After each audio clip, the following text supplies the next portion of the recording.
welcome back once again to After the Credits. So this is actually take 2 of this video because apparently when I was setting everything up previously when I recorded this, I accidentally turned on the audio effects on my mixer. Don't know how that happened, but my last recording sounded like I was talking into a tin can. It was real echoey, and at first I was like, well, you know, it's not too bad. And then as I was editing the video after about 5 minutes, I was like, I can't stand listening to this anymore. And if I can't stand listening to it, I'm going to assume you guys probably couldn't stand listening to it, because at one point I couldn't even figure out what the hell I was trying to say. So I figured, what the hell, I'll just re-record it, which is why there hasn't been a new video in a couple days. I just had some technical issues with the last few edits. I recorded a couple different videos and they all had the same problem. Because I didn't check it beforehand, I don't check them immediately after. I usually record 2 or 3 things and then don't find out till afterwards that something is screwed up. And then my next 4 videos are ruined. So, hopefully I got all that worked out now and you guys are hearing me nice and clear, and we can get back to normal. So today's movie was Don't Breathe. Not really sure if this was the best title for this picture. I understand why they chose it and how they were trying to relate it to the story, but at the same time, didn't really come into play at all in this movie. Very, very vaguely towards the end maybe, but that was about it. Our movie starts by showing you the ending, which is not 100% the ending. There's more to the ending, but it starts out showing you what happens at the end, so the whole thing going into it, you're like, okay, it's just leading up to this point because we know this is going to happen eventually. So through the whole movie, you're just kind of waiting for it, waiting for it, waiting for it. You're not really sure at that point if things are going to turn around in favor of the protagonist or if they're going to continue the way it looks like they're going to continue. So you just have to wait and see. But the overall story is basically there's these 3 kids from Detroit. I say kids, they're like in their early 20s. They're tired of living in the sticks and they kind of want to get out of Detroit. They figure there'll be a better life somewhere else other than Detroit. They decide that they're going to start robbing people's houses in richer neighborhoods, or slightly richer neighborhoods, you know, just nothing major. They want to keep it to where it's petty crime, so like I guess anything over 10,000 they can face serious prison time, where anything under that they do like a couple months in jail and they're back out on the street.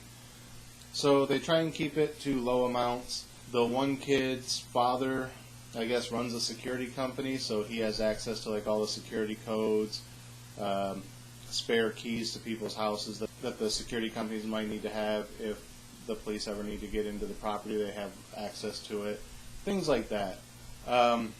So he uses his father's files to their advantage to break into these houses and steal a few things and then leave. So they're doing these petty crimes and they get a lead on a big score, which is basically this guy's daughter was hit by a car, and rather than the lady who hit the daughter going to prison, I guess the family was well off and they gave him a large payout, like 7-figure payout, to let it go and keep his mouth shut. So he took the money, and he's kind of a recluse at this point. He's locked up in his house. He doesn't really go out too much, so they figure the money's probably not in a bank. He probably keeps it there at the house. Apparently this guy uses the father's security company as well for his home security. So of course the kids have full access to getting in and out of his property whenever they want. So they start casing his house, and they find out that he lives in pretty much this dead part of town. Everyone moved out a long time ago. Everything's kind of in shambles except for his house. And as they kind of survey the area, they realize there's no one around for about 4 blocks, which is kind of odd that they let this one resident keep living in an area where within 4 blocks there is no one else, unless he used some of that 7-figure money to buy up the surrounding area as people moved out and just kind of owns it all now. But they don't really say that. They just say, you know, there's no one within 4 blocks. This guy lives here. You know, there's no one around to hear us break in, nothing like that. So they decide that since he's a recluse, they're going to have to break in while he's home. So they come up with this idea for a chloroform bomb, where they'll just kind of like sneak in and they'll gas him while he's asleep. The chloroform gas will keep him out.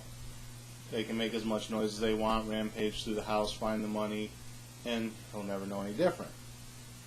Well, apparently, chloroform didn't work. The guy wakes up and finds out that the people are in his house. Now, at this point we find out that the guy whose house they're robbing is blind. So realistically, they could have just stayed quiet, and he would have known someone was there, but he wouldn't have known where they were. But of course, the one guy who's trying to be this badass and impress everyone speaks up and he says, "Hey man, I wandered in off the street. I'm drunk. I got lost, so I just wandered in. I was looking for a place to sleep. I didn't know anyone lived here. Blah blah blah." Okay, there's no one within a 4-block radius of this place. So first of all, why are you wandering around drunk in this neighborhood where no one lives other than this one guy? And out of all the empty houses, all the dilapidated buildings around here that you could have wandered into to sleep, you happen to wander into the one house in a 4-block radius where one guy lives. And not only does one guy live there, he's also a recluse and has serious lockdown on every door and window in the house. There's no way for you to just wander in off the street like that. One of the other houses, maybe. His house, no. So this guy pretty much knows this kid is full of shit, and he's kind of like, "Well, how many of you are there here?" And the guy's like, "Oh, it's just me, man, and obviously you know why I'm here," and like completely gives up on the whole "I wandered in because I was drunk" story, and just kind of like, "Yeah, you know why I'm here, and I'm not leaving without it." So of course we find out then that the blind guy is a former veteran, military trained, and even though he's blind, he can still kick your ass. So he manages to get a hold of this guy and kills him. Yay! The one guy who decided to mouth off got killed. Go figure. So he sort of believes the kid that no one else was in the house other than him. So he figures, okay, this guy's out of the way, I'll just go and re-secure the house. So he goes around and starts locking up all the doors and stuff. And the other 2 people that are in the house, the other 2 kids, they're trying to move around to the exits, and every time they're moving towards an exit, the guy kind of cuts them off. And at first you're kind of like, is he doing it deliberately? Can he actually see them? No, they just happen to be walking towards the exit, and he goes to the exit to relock the doors. They start to move towards a window. He goes and barricades the window and is like nailing boards up over it. So every time they get near, he gets near them, they have to like freeze and try not to make any noise. And they can be like this far away from him, like right in front of his face, and they'll just sit there and keep like breathing real hard, and the guy doesn't realize they're there. So again, why is this called "Don't Breathe"? I would figure like with his advanced hearing, he'd be able to hear you and would know someone else was there, but he doesn't figure it out. So probably 20 minutes later, he finally realizes there's other people in the house. So of course he's trying to locate them. They're trying to find their way out, but at the same time, if they can, locate the money. So at one point it kind of seems like even if he had realized someone else was there, if they had managed to make it to an exit and left, he probably would have let him go with no problem. But at one point they find out where the money is, and they take it, and then he kind of realizes that they have his money, so now he can't let him leave until he gets his money back, so now he goes on the hunt. So because he's blind, there's no lights on in the house. Obviously it's his house, so he knows the terrain better than they do. So it's just like it turns into this game of cat and mouse of him becoming the cat, them becoming the mouse, and him chasing them around trying to get this money back that they took from him. And of course, since that was the main thing that they came there for, they can't go without the money. Like I said, it becomes this game of cat and mouse, and you find out more and more stuff about this guy as the time goes on. But I don't want to go too much into detail about what all you find out about him, just because I don't want to spoil too much of the movie. I'll give you the basic premise of what happens, but I don't want to spoil the ending because it was kind of fun. But yeah, so then it kind of plays out until you reach where you were at the start of the movie when they showed you the ending as the opening. So it plays out, and we get to that point, and you're like, okay, where's it going to go from here? And then, of course, it plays out the ending, and kind of wraps up nicely. It was a little predictable at certain points, like when certain things started happening, I was like, okay, this is probably going to happen next. Yep, it did. Okay, now this is probably going to happen. Yep, there it is. So it was kind of easy to follow and easy to guess at a certain point, but at the same time, it was a fun ride getting there.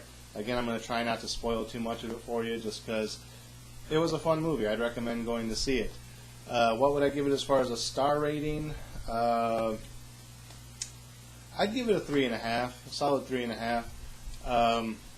Honestly, if it hadn't been for the fact that it was a little predictable, and I've seen some of this stuff in movies before, this whole like home invasion angle, and then like the twist to the home invasion, you know, that kind of stuff. It's been in other movies before. So because it was a little bit predictable, because I'd seen it like that before, it doesn't quite deserve a 4, even though had it not been for those couple issues, it would have been a solid 4. But because of those, it gets knocked back down to a 3.5. Overall, it was still fun. Kind of an average movie, but it was a fun ride. Keeps you entertained. I wouldn't necessarily say it keeps you on the edge of your seat or anything like that, but it'll keep you entertained for the short time that you watch it. Again, not a long movie. Honestly, by the time it got to the end, I was like, wow, are we that far into this movie already? Because it really didn't seem like much had happened, and like a lot of time had passed real quickly. But it wasn't boring in the sense that it seemed like not much happened in that amount of time. It just paced it really well to where, you know, kind of like your favorite TV shows, everything flows so good that once you get to the end of the episode, you're like, wait, what, that was it? I gotta wait another week, unless you're binge watching something. So once it got towards the end, you're like, wow, we're that far into this movie already, time-wise. So, yeah, it kept me at least mildly entertained enough to where I didn't realize how much time had passed until it passed. So, yeah, like I said, I give it a solid 3.5. So that is it for this episode. Again, as always, thank you guys for watching. Again, I'm going to try to not spoil entire movies for you guys anymore. Give you like the basic lead-up, but not tell you the endings like I used to do. Try not to spoil any major points. Hopefully I didn't spoil anything major in this. Most of it is kind of in the preview. So, yeah. Hopefully I didn't leave anything out that I mentioned in the first take of this. Like I said, this is the second take because my audio was all screwed up. Hopefully everything's good in this one. I don't have to redo it a third time. Hopefully I'm not missing anything. But yeah, so that's my review of Don't Breathe. Again, not sure why that was the title, because it really didn't come into play until like the last 5 minutes of the movie maybe. Because even though he's blind, his hearing's not all that super sensitive. Like I said, they're standing right in front of him most of the time and he doesn't hear them breathing. And it's not like they're covering their mouths or anything. They're just kind of standing there looking at him in the face. Super sensitive hearing doesn't really come in until like almost the very end of the movie. So yeah, not sure why they called it Don't Breathe, but it works. So yeah, that's it for this episode. Now I'm just kind of rambling. So again, as always, thank you guys for watching. Remember, like, comment, subscribe, share the video. Links are in the description. And until next time, we'll see you after the credits.